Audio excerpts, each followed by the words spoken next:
Pernahkah Anda berada di sebuah tim ataupun di organisasi, satu suara yang mendominasi, di mana keputusan diambil tanpa adanya banyak tanya? Dan inilah esensi dari kepemimpinan otoriter. Kepemimpinan otoriter adalah gaya di mana seorang pemimpin memegang kendali penuh untuk menetapkan kebijakan dan mengarahkan tanpa banyak melibatkan masukan dari anggota timnya. Seorang pemimpin mengharapkan kebutuhan mutlak sebagai bentuk otoritas utamanya. Gaya kepemimpinan ini seperti memiliki dua sisi mata uang. Di satu sisi, ketika ada kegentingan, maka sebuah kecepatan dan ketegasan adalah sebuah kunci. Nah, di sini, kepemimpinan otoriter menunjukkan keefektivitasannya. Kita ambil contoh seorang manajer proyek di saat mengerjakan proyek dengan minimnya tenggat waktu yang ada.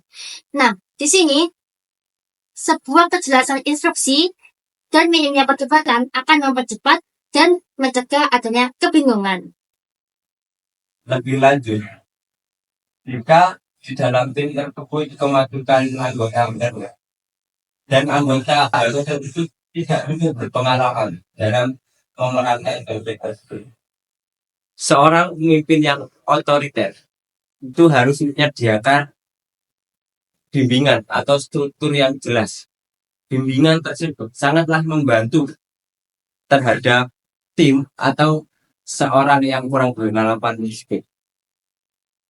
Bisa juga menumbuhkan rasa tanggung jawab dan memahami peran dan job desk terhadap tim. Namun, di sisi lain, kepemimpinan otoriter sering menjadi penghambat bagi kreativitas dan inisiatif para anggota. Ketika ide dan saran dari anggota tidak dihargai, motivasi serta keterlibatan dari anggota bisa menurun drastis. Rasa memiliki terhadap tujuan bersama pun akan perlahan menghilang, karena anggota tim merasa ia hanya menjalankan perintah saja, bukan diajak terlibat ataupun berkontribusi secara nyata. Selain itu, kurangnya partisipasi dalam proses pengambilan keputusan dapat membuat anggota tim merasa tidak dihargai dan merasa diabaikan. Hal ini memicu ketidakpuasan antar anggota dan adanya gesekan internal.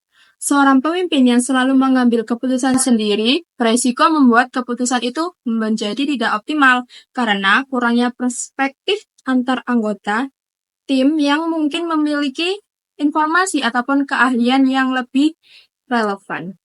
Perlu diingat bahwa suatu gaya kepemimpinan itu tidak ada yang absolut secara benar ataupun salah. Keberhasilan suatu kepemimpinan itu ditentukan pada konteks, situasi, dan karakteristik tim yang dipimpin.